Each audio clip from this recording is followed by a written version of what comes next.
Okay, today we're going to be talking about Gary Louris, the lead guitarist, singer, songwriter for the band the Jayhawks. I'm going to be talking specifically about one of his coolest solos from the song Tailspin, breaking that down for you, talking about the theory, why it makes sense, hoping to give you some ideas that you can use in your own playing, and also just kind of a little bit of insight into how to construct a solo, because Gary is just a genius at constructing beautiful melodic solos that also really rock.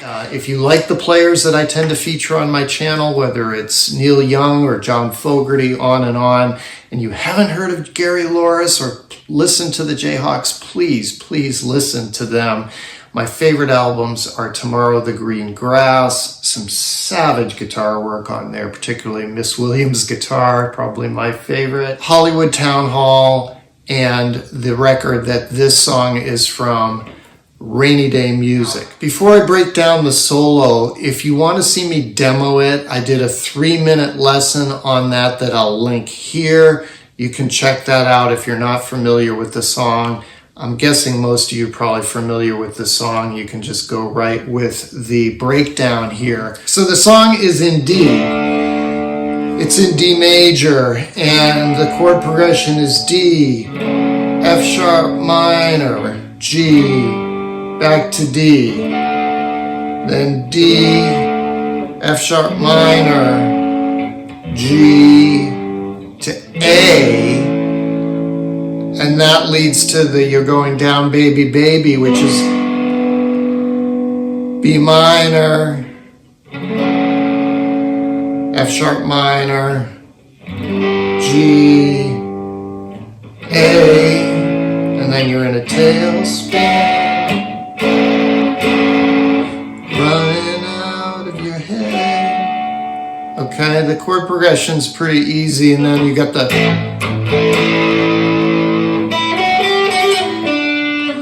G, C. There's a brief little G in there before it returns to the D. Gary plays this with a capo, and he plays that up here.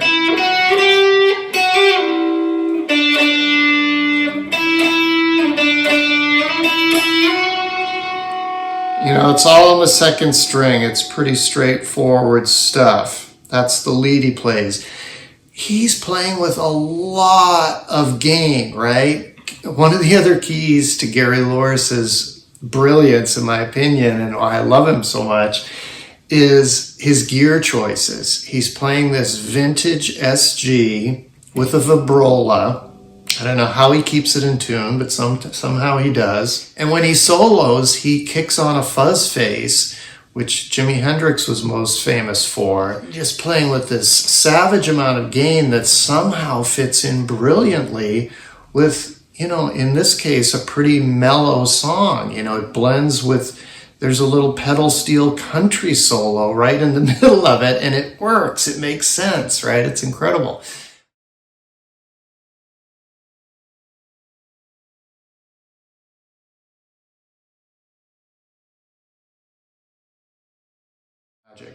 So that's what's going on. That's why he can make a single note line on a B string sound huge and amazing, right? Okay, so the solo. Think about D major. All he does, he plays out of 3 D major boxes. This is your D chord of an A shape, right? If you think about your cage system. And then this is your D shape of the E chord, right? And then this is your octave of the D shape of the D chord. So you have the D shape, the D chord of the A shape, the D chord of the E shape, and the D chord of the D shape. That's basically what he does, and he goes up. He starts here, goes here, goes here, and that creates tension. It's like a beautiful way to like ramp up a solo. All right? He thinks these things out. They're not like he's not like Neil Young in terms of Neil playing every time differently and completely winging it and improvising. He is like Neil in the savagery of his tone, the overdriven tone, but Gary is, I've heard him in interviews say that he crafts solos. He thinks about the melody. So that's what he's doing here. So I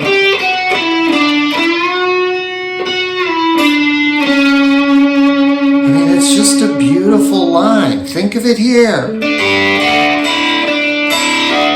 Right? You've all played a D sus4, a D sus2. That's what he's doing. He's going down the D major scale. It makes sense. It's not complicated.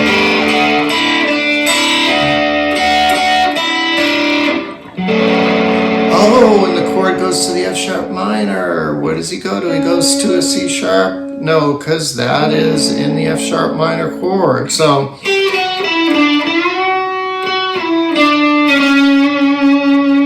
here's your C sharp, 6th fret, 3rd string, and then hammer back to 7. And you're going down 4-2 on that 3rd string. I've watched basically every live version of the Jayhawks playing this song here on YouTube, and sometimes Gary starts the solo here.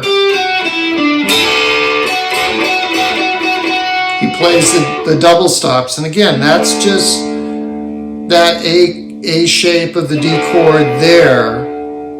I've shown you in many other lessons how the heart of this shape is 4-3-2. That's your major triad, in this case of a D chord. So you can play it there, or you can play it here. Right? So, or on the record, he definitely bends. Live, I've seen him do it as the double stop. Either way, that's what you got going on there. You're focusing on that F sharp note, whether you're hammering to it or bending to it. Why? Because it's the major third of a D chord, and we're in D, and he's over a D.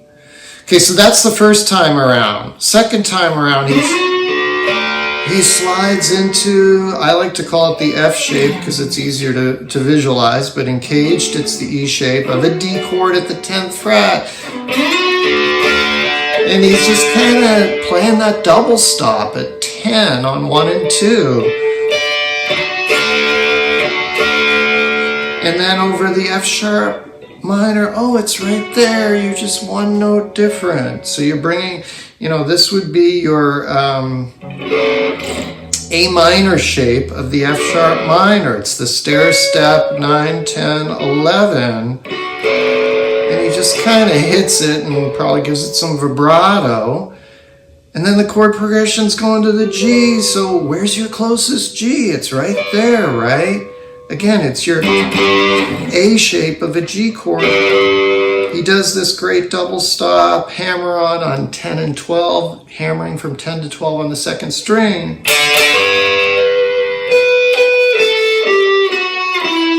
And then you're just walking down the D major scale from the 6 to the 5 to the 4 to the major 3 to the 2. And why? The 2 happens to be an E note.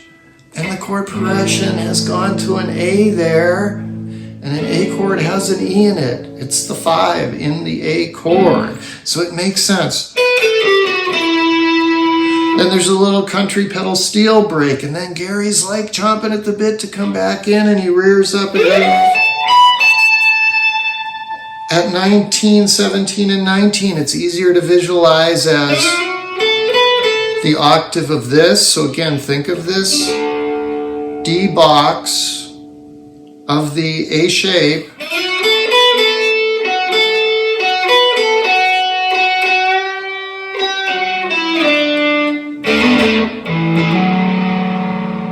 ending over the D box of the D chord. So slide into 19 on the 2nd string, 17, 19, 17 on the 1st string, 19, 17, 19, 19, 17, 19. You're going to bend 19 a half step. Why? Because you're going from the F sharp to the G, because we're hitting a G chord at that point. Right? That's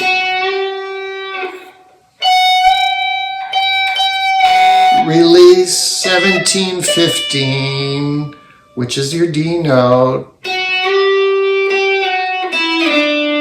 Just like that, right? And then you've got those sweet double stops, which is just, so you should know, take this lick. You should take all of these licks, but definitely take this lick over the D chord, whether you're playing a G, whether you're playing an A, whether you're playing an E. When you're playing this shape, you have this double stop.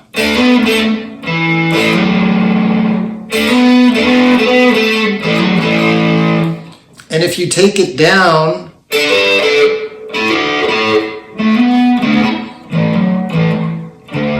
you can connect all the way back to your E of the D chord. So that's just, we're on 14 and 16, and then 12 and 14 on 4 and 5 and 6 and 5, and then landing on your D chord. Maybe a little bit easier to see further down here. Let's do it in G.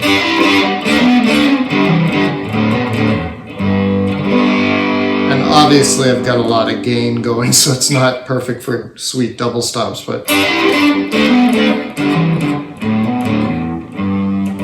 that's one that you can take and use anytime. So that was a lot, but as you can tell, I'm rather enthusiastic about Gary Louris. Probably my favorite guitarist that has come on the scene since like 1990. So in the last like 25 years, basically. So please check him out. Check out some of my other lessons. And if you've made it this far, thank you. And I will see you next time.